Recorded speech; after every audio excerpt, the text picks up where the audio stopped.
KingofPodcasts.com proudly presents The Wrestling is Real podcast, because wrestling needs us. Brought to you by KingofAmazon.com. KOP is all about Amazon, and so should you. Go to King of Podcasts special link at KingofAmazon.com. Bound for Glory was really put together with a number of challenges in front of it. I'm just saying, for Impact Wrestling, for its own perspective. Now, here's what I feel about it. When you look back at Slammiversary 3 months ago, we know that there were a number of... Remember, everything goes into a certain play. With WWE, due to the pandemic, the ideas of furloughing and then laying off a number of stars, mid-carders, whatever you want to say, there were a number of them that went to Impact Wrestling. A handful of them you saw tonight, spread around through the matches they had on the card. And so what it's worth, I got to tell you, it wasn't a bad show. I think it was hampered because of some of the booking they had to do coming out of Slammiversary, because they did have a certain direction. A number of stars were being pushed and being positioned. And I actually was really enjoying what Impact Wrestling was doing prior to bringing all this new group together. But listen, I can't dispute the talent they brought on board. There's obviously something about getting some of this WWE talent, which has some appeal to a certain audience that, you know, remember, Impact Wrestling, from some of the numbers we've seen, they're not pulling a major audience here. They're not pulling anything more than around 200,000 viewers at the highest end right after Slammiversary, once some of these stars came in. When you think of Rhino, you think of the Good Brothers, Eric Young, among others. I mean, there's a number of others that we have. Like Deonna Purrazzo was also in that mix. And there's others. But my thing is, when you look at what's happening here, there's a lot of new stars. You got to see where they can go with some of these people. And in 3 months, they don't feel like they're not rushing anybody to the front. That's what they don't want to do. And I can understand where they're going with that there, and that's fine. For them to go ahead and say, okay, we have these stars we're going to bring on board, and we're going to try to make something with them and see what happens. But again, it's tough. It's not an easy thing for them to do. I can understand that.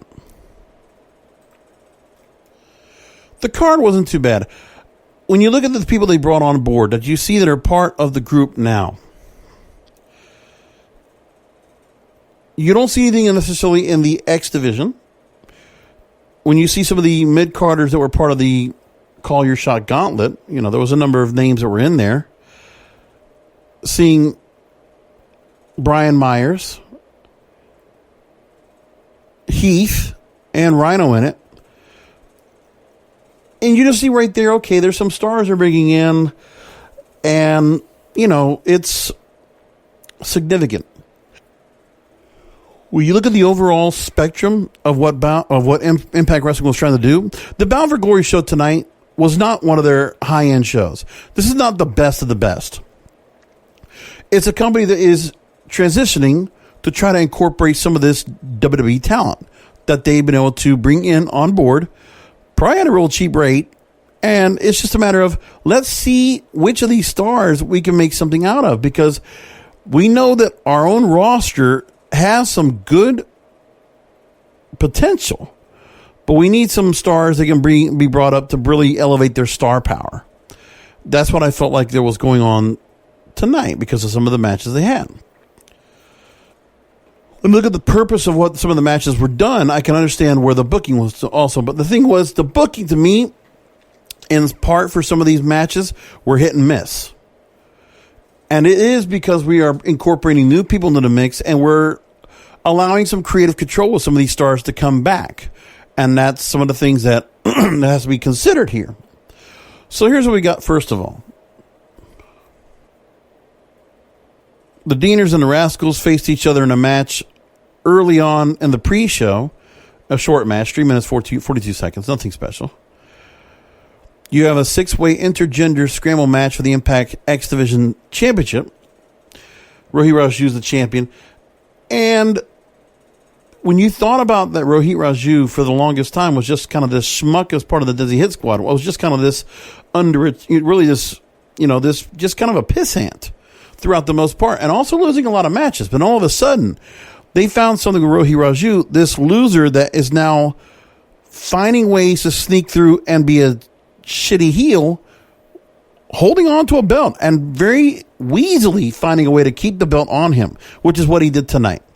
So there are a number of good stars in the X division that they had on this match tonight. Like I liked everybody that they had coming into the X division match tonight. Chris Bay, Jordynne Grace being brought in was a very interesting choice, and another female they want to bring into the mix again, where they want to try to do something with incorporating some intergender stuff like they did with Tessa Blanchard, because it did do something. And I think the one thing they're missing a lot of is that they did have Tessa Blanchard at such a good spot, but then they had to drop all that. And they haven't been able to get anything up to that level yet. But I see where they're trying to go with things. Now, TJP, Trey, Miguel, Willie, Mack. Listen, there's a lot of good names there. They could all be in the X Division mix, and that's fine. So there's a lot of people for Rohit Raju to go with. And I think what they're trying to do with them is they are trying to build some stars chasing for the belt. I don't believe that Willie Mack needs to be back in the X Division mix. I think I'd like to see him back in the title mix at some point. I don't know where that's going to be, but obviously there's certain people that I think should be towards that main event or into main event style feuds or semi-main event.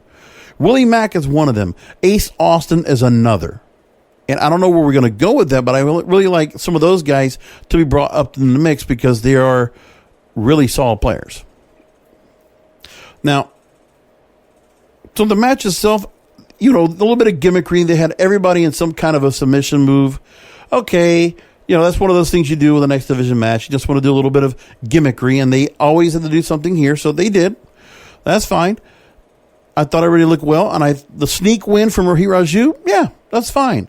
They're going to take that belt off him, but they're going to let that build up a little bit more so that Rohit Raju, when they drop it, somebody's going to be worthy of winning that title because they're going to say, okay, here's the guy not only to win the X Division title, but really they're giving a storyline. They're actually giving probably the best storyline they have because this is a simple storyline to tell.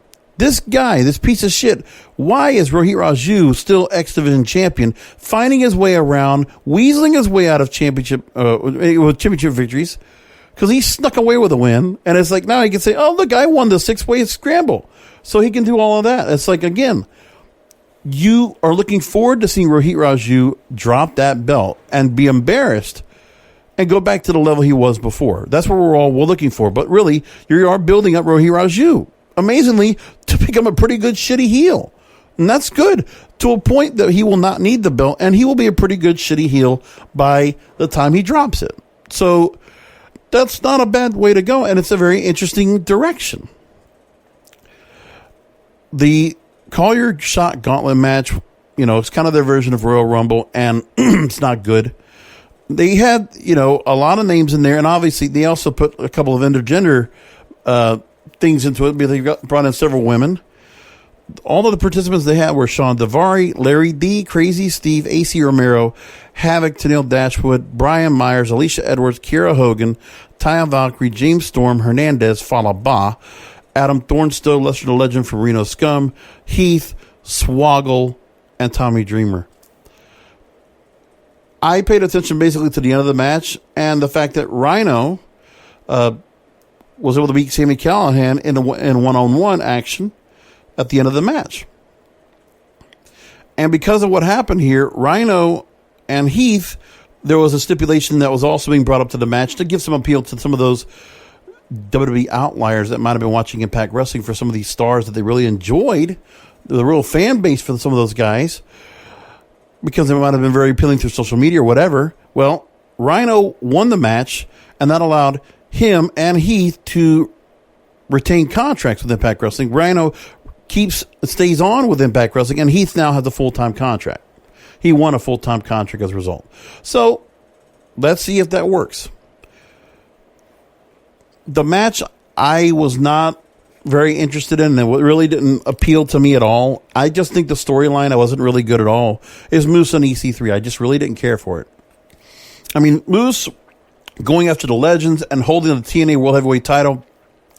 And for EC3 just to come right in and drop it, and really just to take away Moose as the dominant figure and stripping him of the title and stripping him of some of the confidence that he had, because he's now turned into a fearful guy. He's gotten a little bit disheveled. He's now suspicious and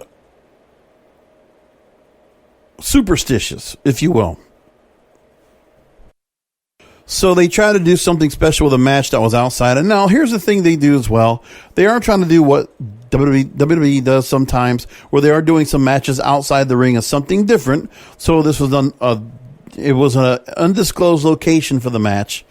They definitely did this whole kind of where Moose was brought into a ring, and it was like some kind of a hovel with all these followers of EC3.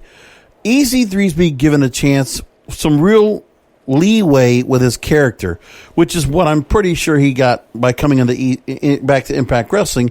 He got a chance to go ahead and recreate his character, recreate EC3 in another form, which was really a bit of a backlash to what happened to him going back to WWE and how it did not work. And it was at the fault of the company, which it was. We all can agree. I think I can agree, and I hope some of you will agree, that EC3 as Ethan Carter III in his initial run at Impact Wrestling and his title runs were great. I love that character. We're not getting him back. It's not what he wants to do. So he's trying to recreate himself into something more sinister, evil. The kind of character he's trying to build out, I really believe if Sami Callihan had this character, it would work. And it kind of feels a little similar. Karrion Kross or Killer Kross would have been able to carry this gimmick. The follow your narrative, create a new narrative. This is not working yet. And it's also because EC3 just coming back pretty soon. There's not much. There's still a lot of decoding, encryption, not a whole lot of sense being made. I just don't think they've gotten too far with this. I know they wanted to put the match together with him and Moose, and they did. So it got Moose to take the belt off of him. Now they're trying to say that Moose, as a result, finally got rid of his ego and became tough again, is the idea. So that was the intention of the match, was to make Moose become dominant again. And for whatever reason, EC3 in this role drops. But I'm sure this feud will continue. And let it continue, because I wanted to kind of foster. I'd like to try to see a correction on the storyline. They took the belt off of him. That was the initial intent of this story arc. So let's see where they go next with it. I'm willing to give it some more time, but it's not doing good right now. Ken Shamrock, early in the night, he was inducted into the Impact Wrestling Hall of Fame. You got messages from Bret Hart. You had Dwayne "The Rock" Johnson induct through video. He did a video message for Ken Shamrock to induct him into the Impact Wrestling Hall of Fame. And Ken Shamrock winning over Eddie Edwards tonight was an interesting match. And I'll tell you what, I like the storyline here. They haven't let go of the Sami Callihan, Eddie Edwards storyline. This is what they did right now with Sami Callihan. They are kind of reinstituting the original storyline, the original feud, which was just like a death feud between Sami Callihan and Edwards, because of the whole thing, that accidental hitting of the baseball bat to Eddie Edwards in the eye. And I'm telling you, that still was a nasty hit, but they are still playing that up, and it works. And there's still this intensity between both of them. And seeing Ken Shamrock, who already recently came off of a feud with Sami Callihan, and in the same respect, this triangle works. Ken Shamrock winning after being inducted, interesting way to go. But again, I don't worry so much about what they're doing with the law. I mean, I think with Eddie Edwards losing right here, you can continue the storyline. This triangle can continue. I actually kind of like this. And I don't know if we get to a three-way match or where else we go. But Sami Callihan and Eddie Edwards together, there's still more story you could tell from that. So I was fine with that match the way it was.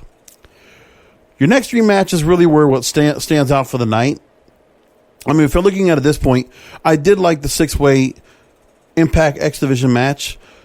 But again, it's some of these storyline feuds that Impact Wrestling does have a system of how they book their shows. It's pretty conventional how they book. So they did start off with a good X Division match. And then the Call Your Shot gauntlet was to make it a point so that a winner could choose any championship match of a choice. So what will Rhino decide to do? I'm guessing he'll team up with Heath and they'll do a tag team shot for the tag team titles against the new champs, which we'll talk about in a minute. The North going up against Motor City Machine Guns, Good Brothers, Ace Austin, Madman, Fulton. Now, there's a number of things you could talk about here. So to keep everybody incorporated, there's a very good amount of tag teams here in this division. For me, Ace Austin, Madman, Fulton are still a put together, but I'd like to get Ace Austin back into singles action and have Madman and Fulton as the heavy. I like him to get back to that again. But they put him in a tag team match, why not? But I didn't think Ace Austin and Madman Fulton would be champions. I was hoping for the North to win. And I would like to see the North come back and win again. I really like those guys as the title holders. And I think having them being chased by the likes of the Motor City Machine Guns and the Good Brothers works. And that's what they did tonight. They accomplished that really well from the get-go. Quick start with the North eliminating Alex Shelley. I mean, Josh Alexander with a pretty stiff pile driver to Alex Shelley to take him out. And Chris Sabin went in, bravely, courageously. He went in there by himself, put out a good fight. But then you had it where the North took some trickery, a little bit of heel action with the belts, so that Ethan Page used the belt. Was it Ethan Page? Or Ethan Page did the pin, I think, to Karl Anderson. And that was the way that the Good Brothers were taken down. So Good Brothers, they got screwed. And then the Motor City Machine Guns got screwed. So, those two teams are going to be vying for the North. So the North getting back to this is fine. I mean, I really didn't take too much about the Motor City Machine Guns coming back and winning the belts. But I can see why they did it, just to legitimize them again. But now they're back to chasing. And now the thing is, it's the Good Brothers and the North that needs to be the feud that we need to really get focused on. And who knows? I mean, Motor City Machine Guns might be here for a little bit, might step away. I don't know what their deal is going to be, how long they're going to be staying around, but they're around long enough for the tapings for everything leading up to, from Slammiversary all the way to Bound for Glory. What do we do next? So I can appreciate that. Now, what I don't understand is the next match, the Impact Knockouts title. It was going to be Kylie Rae, who did win a number one contenders match, to take on Deonna Purrazzo. They did put out a promo video to promote the match, but we never saw Kylie Rae come out. Now, we know the storyline where Susie was taken out by Deonna Purrazzo. For whatever reason, Su Yung, the alter ego of Susie, came out, which I prefer. I think we're done with Susie. Susie and Su Yung, it feels like Joseph Park and Abyss. But the problem is that, it's kind of funny where we all like the Joseph Park character than we like Abyss. But I like the Su Yung character more than I like Susie. But I get why they did it. And so it's better to bring Su Yung back. But very interesting and ironic because of the fact that Rich Swann would later be wrestling later on the night.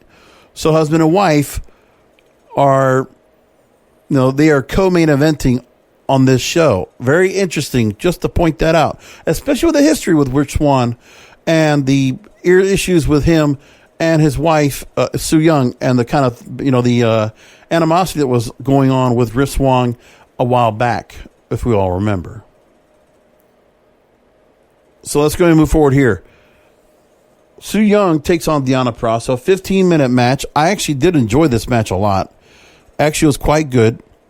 And for what it's worth, it was Su Yung had a very good match, one of her better matches tonight, I must admit. I enjoyed it. So you see that going on tonight. That was actually not that bad at all. Deonna Purrazzo losing here, I thought it shouldn't have happened. We didn't need that yet. I didn't think it was time for that. But for whatever reason, Deonna Purrazzo holding onto the belt was not in the cards. But now there's a lot of other knockouts that are going to be going on that are going to be going into certain things. Now, what can very well happen is you see Kimber Lee now that is accompanying Deonna Purrazzo. Could we see, because of the fact that after the match they announced the knockout tag team titles, or the women's tag team titles will be coming back, so we got those again. Could that be where Deonna Purrazzo and Kimberly go next? Will that be the next match they go? Well, they could do that. Regardless, for me, I thought it was unfortunate. It was a little bit premature to go and see her drop the belt as quickly as she did. But it's whatever they decided to do. I'm not sure what the real reasoning was for it, but they decided to go with it. All right, very well. They did what they did. It didn't really do much for me. But if somebody was going to hold on to it, I think the way they booked Su Yung tonight was very strong, and she's back into it. And listen, to have somebody that very interesting and just that character to come back in and be able to go and take the title again is an interesting to go. And there's a lot of things you can do with that. There's a lot of different ways you can go ahead and bring back the Undead Realm type crew, so that once Rosemary and Taya Valkyrie and Havoc and all these other people come back into play, we can see a lot of things returning from that storyline. But I'm not too concerned about the fact that we see this happen tonight. Now, the match that we did on later on was Rich Swann and Eric Young for the Impact World title. Now, a lot of people, I'm pretty sure, they probably felt like, well, Eric Young, was just a wash. I mean, was just a jobber in WWE. Had a nice little start with Sanity. That got dropped and completely just eliminated. And again, everybody was just kind of dropped off, I'm not sure. I mean, either which way, Eric Young was a good hand back there. So he just did what he needed to do. And we talked about how he felt after leaving the company and how they handled their things. So he comes in as Eric Young. He wants to come in as a monster heel, and he does. And for whatever reason, Rich Swann is the guy that he decided to put in that match. That was at Slammiversary. Originally was the match they put together so that Rich Swann was a last-minute replacement, or he was a last-minute addition to that match in the world title match. And that was after Tessa Blanchard, and I forget who else. There were some other people from the Wrestling Me Too time from earlier this year. Once we get to the best of the year, we go ahead and do the year-end review. We'll remember that whole time of everything going on, of all the allegations that were going around, which really did put a lot of changes into that championship match back at Slammiversary. So you had that going on. Fast forward, Rich Swann being allowed into that match and doing a really good job in the storyline they put together that did have a lot of traction. Now, Eric Young, not the guy to be holding the belt. He can do a lot without needing the belt. So to take it off of him tonight was smart. And the way they really did push Rich Swann as somebody like, oh my God, I cannot believe after all this time, you never thought the guy was going to come back, let alone be able to wrestle again. And the way they just kind of put it together, I think Rich Swann did a pretty good job. I think his promo work got better as it went along, really kind of matching it with what he needed to do. And sure, I think it worked out. I actually like where they went with him. So for what it's worth, 21 minutes for the match. You had Eric Young dominating the entire night. And then you had the babyface comeback. A really intense babyface comeback. And Rich Swann wins. So seeing it in for that works for me. I can appreciate where they went with that there. And it was overall, I enjoyed the show. I think it was a B+ show. I think again, they always miss a little bit. There's a little bit of hit and miss in the booking sometimes. Some of it's quirky and fun. There was nothing really quirky at all with the storylines here. But I think they're just bringing in a lot of new people, trying to add them into the mix, seeing what works out. It's going to take more time for some of the stars they're bringing in. So now they got Rhino and Heath working together again. You got Brian Myers that brought into the mix. They're trying to do some things with him a little bit. And there's others. Like, you also have some stars that really do have some presence. Like, for me, Eddie Edwards and Sami Callihan do have a lot of presence, and they have a lot of star power for Impact Wrestling, for the level of Impact Wrestling. Same with Ace Austin, same with Willie Mack, and same with Trey Miguel, as a matter of fact. I think he's also rising, and Trey Miguel should be looked at as a future X Division champion. Trey Miguel, there's a reason why they're keeping him, where they're splitting him up a little bit from the Rascalz. I think Trey Miguel does have a lot of appeal as a single star. So I see that as well. The show was fine. It wasn't anything over the top blow away tonight.